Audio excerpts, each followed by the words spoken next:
Cette vidéo est sponsorisée par OneFootball, l'appli numéro 1 sur le foot. L'actu, les résultats, tous les liens sont dans la description. Salut à tous, on se retrouve aujourd'hui pour l'épisode numéro 348 de l'After Zapimage.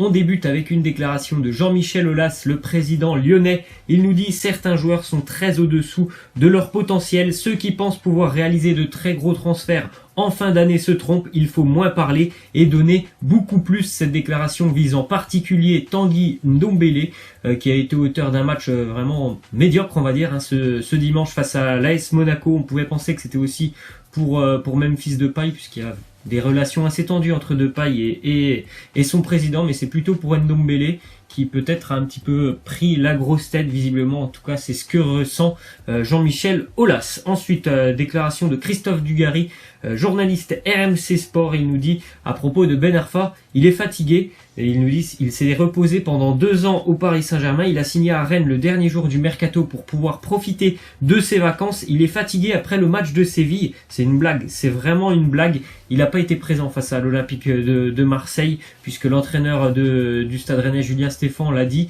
Ben Arfa n'était pas au top physiquement pour pouvoir jouer face à l'Olympique de Marseille. Il a dit qu'il était épuisé. Alors bon, après, j'arrive quand même un petit peu à le comprendre, parce que je trouve que Ben Arfa, il peut pas, c'est pas un joueur qui peut être présent et qui, on va dire, qui peut répondre aussi présent tous les 3 jours à l'intensité d'un match tous les 3 jours. Donc moi j'arrive à comprendre que Ben Arfa physiquement il n'arrive pas à suivre, surtout que voilà, Rennes quand même avec ses matchs de Coupe d'Europe là depuis quelques temps enchaîne quand même beaucoup de matchs. Donc moi j'arrive à comprendre vraiment que Ben Arfa ne soit pas au top physiquement.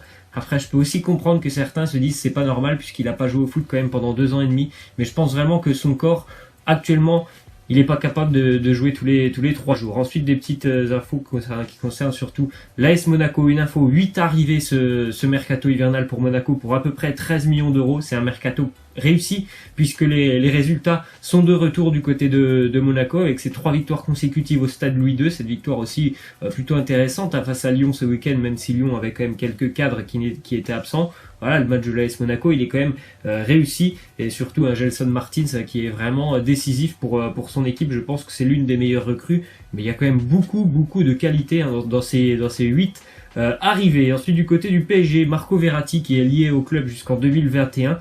Il discute actuellement avec la direction pour une éventuelle prolongation de contrat. Lui aussi, un petit peu comme Ben Arfa, c'est quelqu'un qui peut répondre présent sur un match, mais il ne peut pas enchaîner tous les 3 jours. Marco Verratti, on l'a bien vu après son match face à Manchester United. Je sais plus c'était quel match juste après pour le Paris Saint-Germain. Il n'avait pas été présent puisqu'il est pas encore vraiment. Il peut pas jouer tous les 3 jours. Après, quand il est vraiment bien sur le terrain, ça se voit, et c'est un joueur ultra important. En tout cas, Paris lui fait confiance. On sait que l'année dernière, c'était beaucoup plus compliqué. Il était tout proche d'un départ du côté de l'Espagne et du Barça. Ensuite, selon le site américain ESPN, Adrien Rabiot ne devrait pas être réintégré dans le groupe professionnel d'ici la fin de saison. On verra, je pense, où il terminera cet été. Après, franchement, là, ça me semble compliqué pour Rabiot de l'imaginer dans un très grand club après cette saison.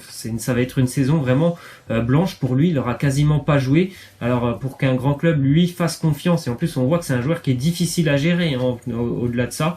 Donc, je pense vraiment que ça peut être vraiment un dossier compliqué pour Rabiot pour l'été prochain.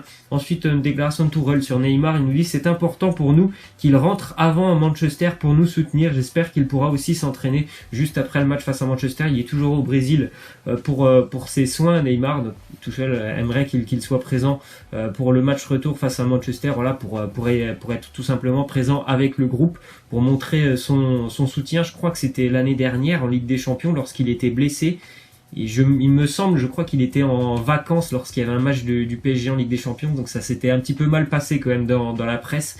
Les gens n'avaient pas trop compris pourquoi il n'était pas, par exemple, au Parc des Princes pour le match. Ensuite, déclaration de Herrera, le joueur espagnol de Manchester United. Il nous dit parfois quand tu n'as rien à perdre, tu donnes le meilleur de toi. C'est dommage pour le match aller en Ligue des Champions. Une erreur te tue, comme la Juventus contre l'Atlético Madrid.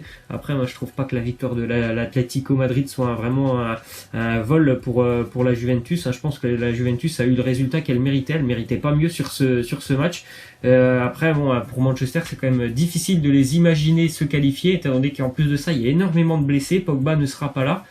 Après, on a déjà vu des choses assez incroyables dans le foot, mais franchement, si le Paris Saint-Germain venait à se faire éliminer face à Manchester, ce serait, je pense, vraiment une grosse catastrophe pour le club parisien. Ensuite, déclaration de Mbappé, il nous dit « Je pars du principe qu'un jour quelqu'un deviendra meilleur et fera mieux. Il faut toujours essayer d'aller le plus haut possible. Un jour ou l'autre, il y a quelqu'un qui va te dépasser. » Il est quand même vraiment, pour ses 20 ans, c'est assez incroyable de sortir ce genre de déclaration. On dirait vraiment quelqu'un qui a une expérience folle. On dirait un joueur qui a déjà plus de 30 ans. Il a seulement 20 ans et actuellement toujours vraiment très en forme. Kylian Mbappé, d'ailleurs, il est en concurrence avec Lionel Messi pourquoi pas remporter le soulier d'or cette année. Mbappé est à 22 buts cette année. Messi, avec son triplé ce week-end face à Séville, est passé maintenant à 25 buts. En tout cas, il y a un beau duel entre les deux. Ensuite, une déclaration notamment de Ben Yedder sur le match de Lionel Messi face à Séville ce week-end. Il nous dit « Dans ce monde, nous aurions peut-être gagné cette rencontre, mais il y a un joueur d'une autre planète qui a voulu en décider autrement. » Lionel Messi qui a fait vraiment un match incroyable face à Séville avec ce triplé, cette passe décisive pour Luis Suarez. Je pense vraiment, si Messi n'était pas là, bien évidemment que Séville aurait remporté ce match. Il est capable, on le sait tous, de renverser un match à lui tout seul. Il l'a encore montré ce week-end. Ensuite, du côté du Real Madrid, Gareth Bale qui est déçu de sa situation sportive et surtout du fait d'être souvent aligné sur le banc en ce moment par rapport notamment à Vinicius. Le Gallois serait en conflit aussi avec quelques-uns de ses partenaires, notamment comme Thibaut Courtois ou encore Marcelo. C'est compliqué quand même pour Gareth Bale. Pour une fois qu'il n'est pas trop gêné par des blessures cette année, il y a un joueur qui arrive quand même à être meilleur que lui, alors qu'il vient à peine de débuter, on va dire, dans le monde professionnel du très haut niveau, Vinicius. Donc voilà, il fait encore un petit peu souvent banquette, même Gareth Bale. Donc c'est encore une fois une situation assez compliquée pour Bale. Je serais pas étonné qu'il y ait beaucoup de changements du côté du Real cet été.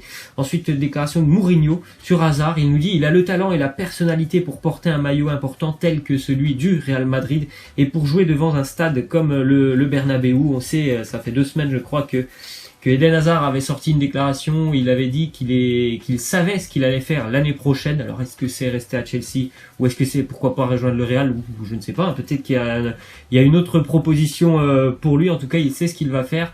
Moi, j'ai quand même l'impression, je pense qu'il se dirigera vers le Real Madrid cet été. En plus de ça, les problèmes surtout de Chelsea cette année et les mauvais résultats qui s'enchaîne avec Maurizio Sarri, je pense que voilà, ça doit peser un petit peu aussi dans la balance du côté d'Eden Hazard, donc je ne serais pas surpris qu'Hazard rejoigne le Real cet été. Ensuite, une déclaration de Sarri sur Kepa. On a vu la petite affaire avec le gardien de Chelsea ce week-end en finale de la Carabao Cup. Il nous dit « Nous avons discuté de l'incident, c'était un bon échange. Il y a eu une incompréhension, mais il a réalisé qu'il avait fait une grosse erreur dans sa manière de réagir. C'est au club de décider de la sanction, mais pour moi, le sujet est clos. » Après, moi, j'ai trouvé ça surprenant. Alors, qu'il soit blessé ou non, Kepa, pour moi, c'est pas le problème. Si l'entraîneur te dit de sortir, tu sors. Que tu sois blessé ou non, tu sors. Il y avait pas, pour moi, c'est assez incroyable de le voir réagir, comme ça. Ensuite, une petite image de Marco Reus qui est de retour à l'entraînement avec le Borussia Dortmund. C'était hier matin. Plutôt une bonne nouvelle pour le Borussia Dortmund qui a perdu pas mal de points sur notamment cette période d'absence de Marco Reus. Ça fait à peu près un petit mois que Reus était absent. Ça coïncide tout simplement avec des mauvais résultats en Bundesliga. Heureusement qu'il y a eu cette victoire ce week-end face à Leverkusen qui permet au Borussia de reprendre quand même 3 points d'avance sur le Bayern Munich. Du côté du Celtic Glasgow, départ de l'entraîneur Brendan Rodgers qui quitte le Celtic ce matin vraisemblablement pour s'engager avec Leicester qui a limogé Claude Puel ce week-end. Suite une autre déclaration de Mourinho sur l'identité de son prochain club. Il nous dit ce doit être un club qui n'est pas forcément un chasseur de titres dans l'immédiat mais qui ambitionne de le devenir. Si c'est un club sans ambition, je n'irai pas. On s'en doutait que quand même Mourinho attend quand même beaucoup d'une équipe. Je pense pas que Mourinho il va venir prendre Levante ou je sais pas trop qui. Donc forcément il a envie d'avoir un bel effectif, il a envie d'avoir une équipe compétitive. Ensuite, une petite info qui concerne Essam El Hadari, le gardien de l'Égypte, qui a quand même 45 ans. Il s'est engagé dans un nouveau club en Égypte. Son objectif, c'est aussi d'être présent lors de la CAN du mois de juin-juillet. Donc quand même pour 45 ans, c'est assez incroyable ce record de longévité. Petite image aussi d'un maillot d'un club de Major League Soccer, nouveau maillot pour le Los Angeles FC, à ne pas confondre avec le Los Angeles Galaxy. Maillot avec un design assez sympa, sponsorisé par YouTube TV. Et on va terminer avec la question de fin. Laissez-moi en commentaire vos pronos pour l'affiche de ce match de Coupe de France ce soir, le quart de finale, le premier quart de finale de Coupe de France entre le PSG et Dijon. Affiche totalement déséquilibrée. Laissez-moi en commentaire votre prono pour ce match. Je pense malheureusement pour Dijon qu'il n'y aura pas de surprise. Je vois le PSG s'imposer tranquillement 2-3 buts ou plus. Alors j'ai pas de résultat vraiment exact. 2-3 buts ou plus. Laissez-moi en commentaire votre prono. Je vous laisse. Je vous dis à la prochaine. Ciao.